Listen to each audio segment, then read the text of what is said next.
देखिए, अभी जो फेज चल रहा है ऑपरेशन राइजिंग लायन के अंदर में, उस फेज में जो रिट्रीब्यूशन है खास करके ट्रू प्रॉमिस 3, तो उसमें तो मेरा मानना था कि इसमें ज्यादा डैमेज होंगे, क्योंकि देखिए उनके पास 3,000 जो बैलिस्टिक मिसाइल्स हैं, खास करके मीडियम रेंज के। जी। शॉर्ट रेंज 1,000 के आसपास है, 2,000 मीडियम रेंज के हैं। तो उसमें हाइपरसोनिक की संख्या थोड़ी कम है, उससे ही डैमेज हुआ है। मगर आपके पास जो ईरान की कैपेबिलिटी एंड कैपेसिटी का पूरा विश्लेषण यदि हम करते हैं, तो इतना नहीं है कि वो इजराइल के ऊपर, मेरा ऐसा मानना है कि बहुत बड़ा कुछ कर सकता है। जो इजराइल ने रिट्रीब्यूट किया है, पहले जो 2 दिन का 2 फेजेस ऑफ आपका वेव गया है, उसके अंदर में उसने काफी तबाही मचाई है। अब थर्ड या फोर्थ वेव यदि मान लीजिए थमता है, उसके बाद करते हैं, तो ईरान को तो झुकना पड़ेगा ही। देखिए, ईरान ये चीज को समझ ले, ये नहीं कहना कि हमारे साथ कौन देश खड़ा है, कोई भी इनके साथ एक्टिव होकर तो आ नहीं रहे हैं। यदि आप इनके साथ वेस्ट की खड़े हैं, वेस्ट वाले तो उनको 2023 से खड़े हैं इनके साथ में। और देखिए, आपने लाल सागर का बात किया, आपने पर्शियन गल्फ का बात किया, गल्फ ऑफ ओमान के, यदि इस इलाके को देखते हैं तो कोई ऐसे मोटे तौर पे कह देना कि इसको हम रोक देगा ईरान, उसकी बस की बात नहीं है, वो नहीं कर सकता। ये गलत आकलन हैं, जिसके कारण ईरान को एक रेटरिक में वो चला जाता है। वो क्या कर पाया, केवल वो हूतियों, हमास और हिजबुल्लाह से जो उसकी ताकत थी, आज भी हूती बहुत एक्टिव है और वो सरप्राइजिंग है पूरे वर्ल्ड के लिए। केवल एक ही इफेक्टिव है ईरान के पास। देखिए, ऐसी जो IRGC है वो कंप्रोमाइज हो चुकी है। ऐसे नहीं मारे जाते आपके टॉप लीडर्स, आपके टॉप साइंटिस्ट, आपके 22 मिलिट्री कमांडर्स एलिमिनेट हो चुके हैं। वहां की जनता भी नहीं चाहती है। और ये जो अभी आया है जो लेटेस्ट, ये कि हम अब टारगेट करेंगे अयतुल्लाह खमैनी को ये छोड़ना चाहते थे कि अयतुल्लाह, जिस तरह से जेलेंस्की भी वहां पर चल रहे हैं, लोग इस बैटल को, और कोई भी ऑफेंसिव में या स्ट्रैटेजिक जब कैंपेनिंग चलती है तो उसमें टारगेट नहीं किया, इसलिए वो थे। मगर आज उन्होंने डिसीजन ले ली है, क्योंकि आपसे क्या मांग है, 2 ही मांग है ना, कि आप न्यूक्लियर बनना चाहते हैं तो न्यूक्लियर ना बने। इसलिए नहीं बने कि आपके हाथ में यदि लग जाएगा तो पूरी की पूरी, क्योंकि ये ऐसा रिस्पॉन्सिबल देश हो कि यदि बना ले और फिर वो जिसके आपके जो न्यूक्लियर डॉक्ट्रिन होता है उसके साथ कार्रवाई करे, ये बना करके यदि ये हूती को यूज करते हैं, हिजबुल्लाह को यूज करते हैं, हमास को यूज करते हैं, they can go to any length. इतनी रेडिकलाइज 79 के पहले Iran was and it has to come back to that. उसमें एक ही है जो कि हार्डलाइनर्स हैं, अयतुल्लाह खुमैनी बचे हैं, वो भी सेकंड जनरेशन है ना अयतुल्लाह खुमैनी का, जो जब से 79 का यह हुआ, तो इनका निकल जाना hardline. Every wants to live it in Iran, अंदर की बात है ये, कोई नहीं चाहता वहां पर कि ये चीजें करें। कुछ लोग हैं जो कि हार्डलाइनर हैं और पूरे सप्रेस करके, 8.65 करोड़ लोग रहते हैं वहां पर, इतनी बड़ी जनसंख्या, इतना उसके पोटेंशियल है, उसकी स्ट्रैटेजिक लोकेशन इतनी इंपॉर्टेंट है पर्शियन गल्फ के ऊपर में। यदि आप उसको देखिए, यदि ओमान सही हो सकता है, यदि आपका यूएई, सब लाइन में है, Saudi Arabia has come in the line, they are not radicalized now any मोर।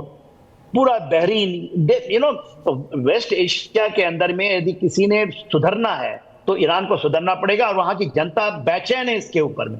ये आप लेके चलिए, अदरवाइज हम कुछ भी आकलन करें वो गलत आकलन होगा। और वॉर के अंदर में ये होती हैं, डैमेजेस होते हैं, ऐसा तो नहीं आप बारूद से खेल रहे हो, आप डिटर्मिनेशन से खेल रहे हो, चाहे इंडिया और पाकिस्तान के संदर्भ पे भी।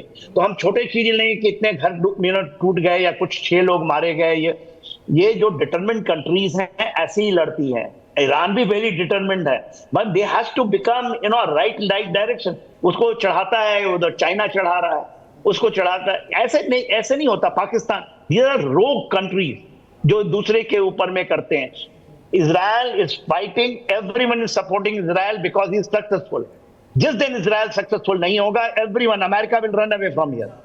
ये ऐसा नहीं होता है। जो सक्सेसफुल कंट्री होती है, Bharat is the determined country, फिर आपके साथ जुड़ेंगे। अभी नहीं लगते ना जुड़ेंगे, जब आप यू विल बिकम कैपेबल अपने दमखम से, जब आप सबको देखते हो कि ना दूसरे के, ठीक है, you will get some support from here and there, और सब आपके साथ जुड़ेंगे, क्योंकि जो बाहुबल होता है, जिसके शक्ति होती है, जिसके डिटर्मिनेशन है, the right path, everyone comes to him, including Russian. अभी दो घंटे की बात हुई है वहां पर रशिया एंड अमेरिका के बीच में। ये देश है कि हम इसको ये करना चाहते हैं। Russia is also very determined country, that's why is winning. We have to understand, you have to mean righteous path to be exist and prevail upon.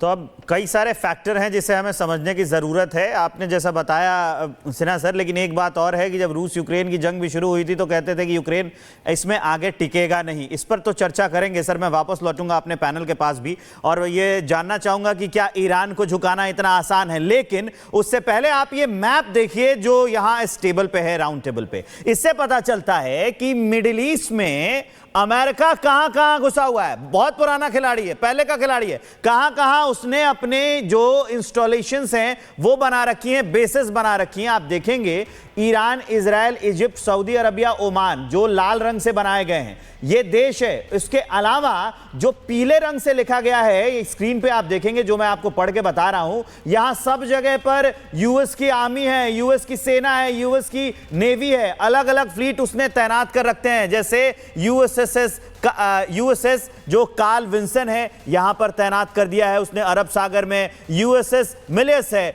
उसको भी तैनात किया गया है। इसके अलावा अगर हम बात करें तो जो यूएसएस से मुझे थोड़ी दिक्कत हो रही है, हाँ, ये जो नाम है ये फॉरेस्ट जो है उसको भी लाल सागर में तैनात कर दिया गया है, और दूसरे भी तैनाती जो है वो भी की गई है। तो ये बताता है कि जो अमेरिका है उसने पहले से कितनी तैयारी कर रखी है कि अगर आने वाले दिनों में युद्ध होता है। नेवी के बारे में तो आप ही बताएंगे ना श्याम सर, कि ये जो है तैनाती जो है यहां पर जो ये तैनाती की गई है अमेरिका के द्वारा, ये पहले की तैयारी और इस युद्ध में इसकी क्या भूमिका होने वाली है?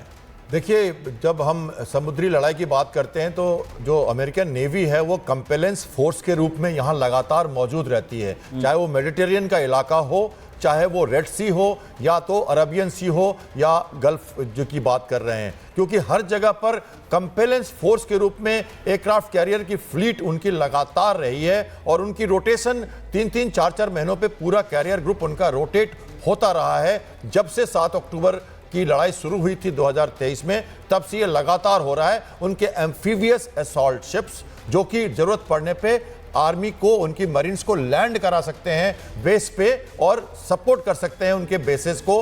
हूती के अगेंस्ट लगातार आपने सुना कि अमेरिका और ब्रिटेन दोनों ने मिलकर लगातार हवाई कार्रवाई की और हूती और यमन को पूरी तरह से रोक दिया था। तब जाके हमारा जो रेड सी है फिर से खुला था, वरना बहुत मुश्किलात हो गई थी कि हमें सुएज कनाल के थ्रू हमारा जाना बंद हो गया था। तो उस हिसाब से पूरी विश्व की आर्थिक जो व्यवस्था है वो चरमरा गई थी कुछ दिनों तक, और भारतीय नौसेना ने भी काफ़ी योगदान दिया था उस समय। वहाँ जाकर पिराट्स भी उस समय एक्टिव हो गए थे, और कई सारी चीज़ें, कई लोगों ने बहती गंगा में हाथ धोना शुरू किया था। ये स्थिति अब आज आपने सुना है कि हूती फिर से मैदान में आए हैं, तो उनको सप्रेस करने के लिए, रेड सी में उनको रोकने के लिए अमेरिकन शिप्स की जरूरत पड़ेगी। और आज देखिए प्रधानमंत्री साइप्रस में है, मेडिटेरियन सी वहीं की बात हो रही है जहां हाइफा पोर्ट पे अटैक हुआ है। बिल्कुल। और सर, हूती की अगर हम बात कर रहे हैं तो यमन के हूती पर इजराइल ने अटैक भी किया है, यानी कि इजराइल भी चौतरफा घेर रहा है। 18 प्रांत पर अभी तक ईरान की अटैक कर चुका है, इसका दावा ईरान ने किया है।